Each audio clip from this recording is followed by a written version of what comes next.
Hello everyone. तो कैसे आप लोग? उम्मीद करते हैं आप लोग बहुत बढ़िया होंगे। और जैसा कि हमारा भी मैथ्स में ट्राइगोनोमेट्री चल रहा था, concept of measurement of angle exercise 20 हम लोग सॉल्व कर रहे थे। तो ठीक उसी का मैं लास्ट लेक्चर लेकर चला गया हूँ। हम लोग अभी तक उसमें एक्सरसाइज 20 में क्वेश्चन नंबर 10 तक सॉल्व कर चुके। तो हमारे पास जो बच गए 11, 12 एंड 13 उसको हम लोग अभी ख़त्म कर लेते हैं। देन इसके बाद सिर्फ MCQ जो शॉर्ट क्वेश्चन रह जाएंगे उसको भी हम लोग कभी ना कभी कर ही लेंगे। और इसके बाद ठीक आपको हिस्ट्री का भी लेक्चर मिलेगा, क्योंकि हिस्ट्री में सिर्फ एक ही लेक्चर अपलोड हुआ है अभी चैप्टर 4 में। तो बाकी सब भी अभी आपको मिलेगा, टेंशन ना लें। तो चलिए ठीक है, बिना किसी इंतजार के लेक्चर को स्टार्ट करते हैं। आपको करना एक छोटा सा काम, कॉपी कलम निकालना है, अपनी काहिली को उठा करके साइड में पटक देना है। और जैसे जैसे मैं मैथ बनाऊँ उस तरीके से आपको ये मैथ बनाना है। और लेक्चर ख़त्म हो जाने के बाद आपको हर एक मैथ्स को 5 बार प्रैक्टिस करना है अच्छे तरीके से, ठीक है। और मैं अभी सोच रहा हूँ, काम भी कर रहा हूँ चीज़ पर कि आपके लिए एक सटीक तरीका मेथड लेकर आऊँ, उस तरीके से आप जिसको यूज़ करके आप एटलीस्ट सही वे में मैथ्स को प्रैक्टिस कर सकेंगे। क्योंकि बहुत सारे स्टूडेंट मैथ प्रैक्टिस करते हैं बट उनका मैथ प्रैक्टिस करने का तरीका ही गलत होता है। तो मैं कोशिश कर रहा हूँ आप तक उन सारी चीज़ों को पहुँचाने की, ठीक है। वही बहुत जल्द ही आएगा, टेंशन लेने की बात नहीं है। तो आप किताब खोलिए, किताब में पेज नंबर 277 क्वेश्चन नंबर 11 से हम लोग स्टार्ट करते हैं। चलिए निकालिए कॉपी कलम सब, बहुत अच्छी बात है। आगे देखिए, सवाल बोला है I have drawn an isosceles triangle ABC। तो मैंने आइसोसेलेस ट्रायंगल ABC बना लिया। Whose included angle of 2 equal sides. 2 sides equal होते हैं आपका, एक ये साइड इक्वल होता है, AB और BC आपका बराबर है, ठीक है। Is angle of 2 equal sides is angle ABC। ये दोनों साइड इक्वल, तो ABC एंगल का बात कर रहा है यहाँ पर, इज़ इक्वल टू 45 डिग्री। उसने सवाल में थोड़ा सा घुमा के इस चीज़ को बोला है कि 2 इक्वल साइड से ना, देखो थोड़ा इसको समझो, AB और BC दोनों इक्वल साइड से, तो 2 इक्वल साइड्स के बीच में जो एंगल है वो इंक्लूडेड है। 2 इक्वल साइड्स के बीच में यही एंगल बन रहा है ना, एंगल ABC ही बन रहा है। तो उसको उसने दे दिया है 45 डिग्री। अच्छी बात है। आगे सवाल पढ़ लेते हैं। बोला था bisector of angle ABC। Angle ABC का बाइसेक्टर, यानी कि यहाँ से हमको एक बाइसेक्टर नीचे लाना पड़ेगा। तो एक बाइसेक्टर हमने वहाँ से नीचे की तरफ ला दिया है, ठीक है। यहाँ तक समझ में आया। उसके बाद उसने बोला है intersect the side AC at the point AD। वो जो बाइसेक्टर आ रहा है वो AC पे इंटरसेक्ट के मतलब किसी लाइन को मिलना, जहाँ पे मिलता है उसी को इंटरसेक्ट बोलते हैं। इंटरसेक्ट पॉइंट अलग होता है, सिंपल मीनिंग इंटरसेक्ट का होता है कि भाई लाइन को काट रहा है। तो यहाँ से जो हमने एंगल बाइसेक्टर दिया वो AC को इस पॉइंट पर आके काट रहा है, उस पॉइंट को हमने D नाम दिया है। आपसे सवाल ने पूछेगा कि बताइए 4 एंगल जो है आपका ABD, BAD, CBD और BCD, इन सारों का आपको सर्कुलर वैल्यू बताना है। तो कोई दिक्कत वाला बात नहीं, हम लोग बता देंगे। सर्कुलर, देखो पहला एंगल क्या बोला है, ABD ये एंगल हो गया। फिर बोला गया BAD ये एंगल हो गया। फिर आपसे बोला CBD, तो CBD ये वाला ट्रायंगल में हो गया आपका। फिर BCD पूछा है आपसे, BCD यानी कि 2 एंगल इस ट्रायंगल का पूछा है, 2 एंगल इस ट्रायंगल का पूछा है, ठीक है। सवाल क्लियर यहाँ तक? आगे हम लोग अप्रोच करते हैं। तो ये हमारे पास गिवन था कि एंगल ABC जो है वो 45 डिग्री, ये हमने ले लिया। अब BD क्या है, एंगल बाइसेक्टर है ABC का, तो ये तो 45 तो इक्वल में बटेगा, वो अपने को पता है। तो देयरफॉर हम बोल सकते हैं कि एंगल ABD बराबर CBD इज इक्वल टू π/8। अब देखो 45 सर्कुलर वैल्यू में जाना है ना, तो 45 डिग्री को हम लोग कन्वर्ट कर लेते हैं पहले किस में, सिंपली हम लोग इसको कन्वर्ट कर लेते हैं आपका। तो 45 को हम लोग मल्टीप्लाई कर देंगे π/8 से, तो ये हमारा सर्कुलर वैल्यू में चला जाता है, ठीक है। अब इसको हम अगर काटेंगे तो ये काट करके वैल्यू आना है आपका π/4 आएगा। 45 को 4 से मल्टीप्लाई करो तो 180 आ जाता है, यानी कि 45 डिग्री जो हम सर्कुलर वैल्यू में कन्वर्ट करेंगे रेडियन में तो π/4 आता है। तो ये पूरा एंगल था π/4। अब ये चूँकि एंगल बाइसेक्टर है तो 2 इक्वल हिस्सों में बटेगा, तो π/4 का आधा करो, π/8 मिलेगा, सिंपल है, ठीक है। π/4 को 2 से डिवाइड करेंगे π/8 आएगा। तो एंगल ABD और CBD दोनों कितना होगा, π/8। यहाँ तक क्लियर है। अब देखो हमने लिया है एंगल BAD, ये वाला BAD ये लिया है, फिर साथ में ABC ये एंगल हमने लिया है, और BCD लिया है, BCD यानी कि बड़ा वाला ट्रायंगल में, ट्रायंगल ABC में जो 3 एंगल था उसको हमने ले लिया। हमको अपने को पता है कि किसी भी ट्रायंगल में तीनों एंगल का जोड़ कितना होता है, 180 डिग्री। यहाँ तक क्लियर है। ABC is an isosceles triangle. ABC जो हमको गिवन है वो आइसोसेलेस ट्रायंगल है। तो अपने को मालूम क्या करना है, ये 2 एंगल अननोन है, एंगल BAD अननोन है, अपने को पता नहीं है। ये एंगल और ये एंगल नहीं पता, बड़ा वाला ट्रायंगल में वो नहीं पता है। बड़ा ट्रायंगल में तो सिर्फ एंगल ABC का वैल्यू पता है 45 डिग्री, और उसी को यूज़ करके हमने ये 2 को निकाला है। लेकिन अपने को ये एंगल नहीं मालूम, हमने मान लिया 1 से। कोई प्रॉब्लम वाली बात नहीं है। अब यहाँ देखो BAD हमने कितना माना है x, BCD भी कितना माना है x, और एंगल ABC का वैल्यू कितना है π/4, तो x plus π/4 plus x is equal to pi होना चाहिए था। ये वाला रिलेशन का हमने यूज़ किया है अपना, एकदम क्लियर बात है, एकदम आसान सा चीज़ चल रहा है एकदम। अब यहाँ से कैलकुलेशन अब अपने से देख लो नीचे तक, कोई हार्ड चीज़ है नहीं। अब हमने x का वैल्यू निकाला 3π/8 आया, मतलब बाकी दोनों एंगल्स हमारे 3π/8 है। ये दोनों एंगल्स इक्वल होंगे, इस बात का ही सबूत है कि भाई ट्रायंगल आइसोसेलेस है। क्लियर है यहाँ तक, उतार लीजिए। आगे बढ़ते हैं हम लोग क्वेश्चन नंबर 12 की तरफ। उतार लीजिए, थोड़ा सा जल्दी से उतारिए। उतार लिया, आगे बढ़ते हैं। क्वेश्चन नंबर 12 पढ़ते हैं। चलिए क्वेश्चन नंबर 12 को पढ़ लीजिए। उसमें बोला है the base BC of the equilateral triangle ABC is extended up to the point E। जो बेस है आपका, एक इक्विलेटरल ट्रायंगल बनाइए ABC, और उसका बेस जो है आपका किधर गया हो चाचा, हाँ, उसको एक्सटेंड करना। तो यहाँ हमने कर रखा है एक्सटेंड आपका। मान लीजिए ABC आपने एक ट्रायंगल यहाँ बनाया, ठीक है, यहाँ बना लीजिए आप। थोड़ा मैं उधर हटता हूँ तो आपको दिखेगा। ये अब बना लीजिए, ABC बना। अब BC जो आपका है इसको थोड़ा सा आप एक्सटेंड कर दीजिए पॉइंट E तक, वो उसने बोला है। कर दिया हमने एक्सटेंड, कोई प्रॉब्लम नहीं है।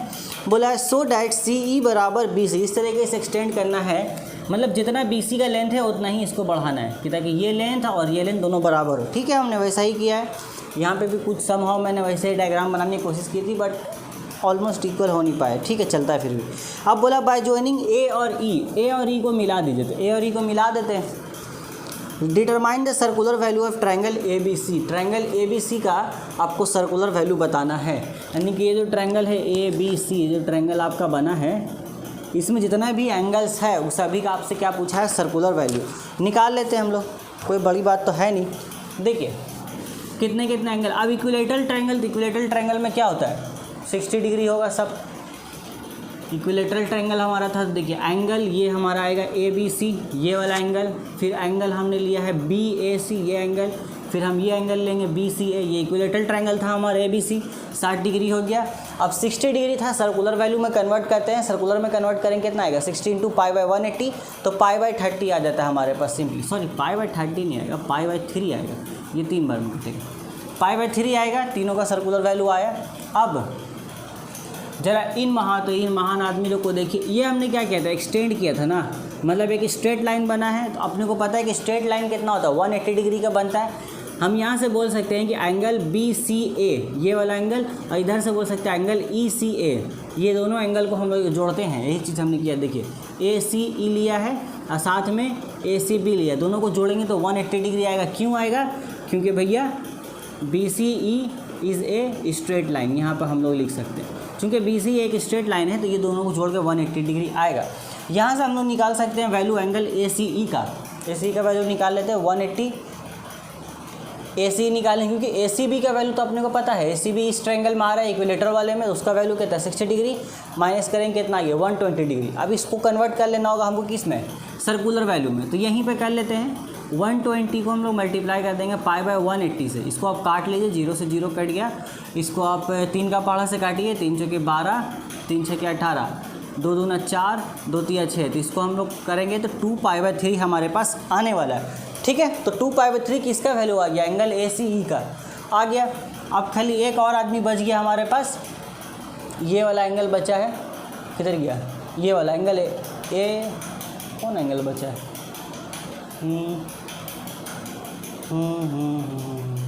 अच्छा देखते हैं, 1 मिनट। यहाँ पे और मैंने बनाया है, सवाल दिमाग से निकल गया। ठीक है, आगे देखते हैं।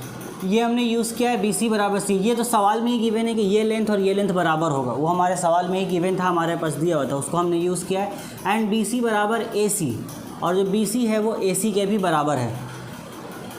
तो देयरफॉर AC बराबर होगा EC का, ये हम लोग बोल सकते हैं। अच्छा बात है, बोल सकते हैं, कन्फ्यूजन तो नहीं बना। अरे इक्विलेटरल ट्रायंगल था, इक्विलेटरल ट्रायंगल में क्या होता है, तीनों साइड्स इक्वल होते हैं। तो सिंपल सा बात है, ये और ये अपना सवाल में गिवन है कि इक्वल है। फिर चूँकि ये ट्रायंगल इक्विलेटरल, तो BC AC के बराबर होगा, ये हमने उठाया है। अब जरा देखो, BC बराबर है CE के और BC बराबर है AC का भी, तो हम लोग यहाँ से इनडायरेक्टली बोल सकते हैं ना कि CE जो होगा, इन लोग यहाँ पर इनडायरेक्टली रिलेट कर सकते हैं कि CE जो होगा वो AC के बराबर होगा।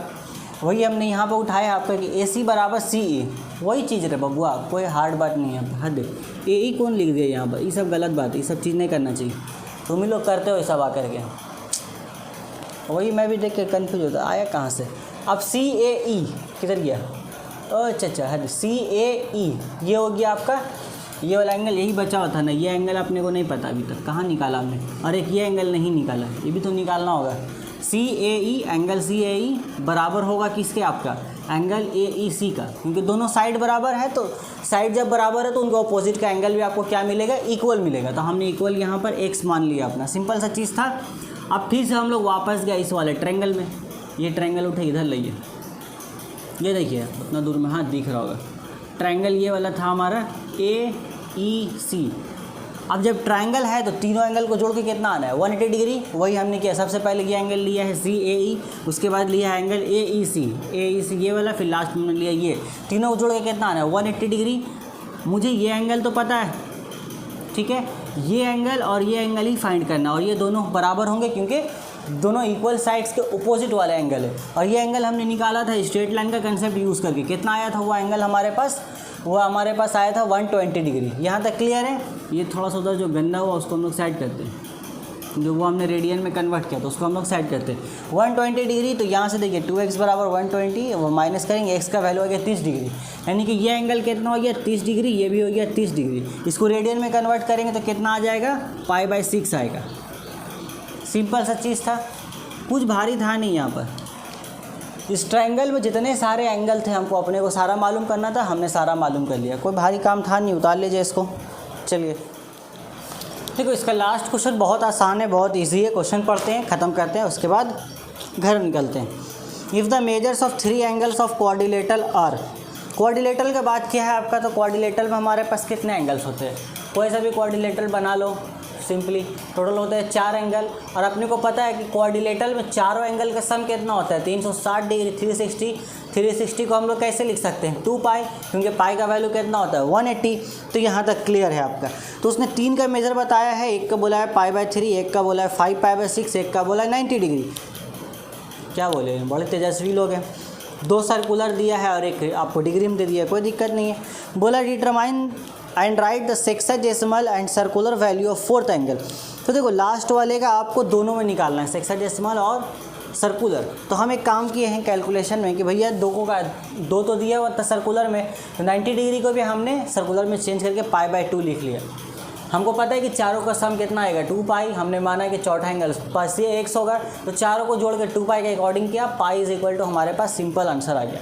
पाई हमारा आया, π/x आ गया हमारा, x π/3। ये किस में हो गया, सर्कुलर वैल्यू। अब सर्कुलर को कैसे चेंज करते हैं हम लोग डिग्री में, सिंपल है 180/π से मल्टीप्लाई कर देते हैं, तो कितना आएगा, पाई से पाई मर जाएगा, 3 से इसको काटेंगे तो 60 बार में कटेगा, तो 60 डिग्री आंसर आने वाला है। ये बड़ा आसान क्वेश्चन था, इसमें कोई दुख तकलीफ होना नहीं चाहिए आपको। उतार लीजिए। तो इसी के साथ concept of measurement of angle यानी कि एक्सरसाइज 20 था ना, यहाँ एक्सरसाइज 20 हमारा हुआ समाप्त। MCQs वगैरह हम लोग बहुत जल्द कर लेंगे, उसके अब टेंशन ना लें, वो भी हो जाएगा।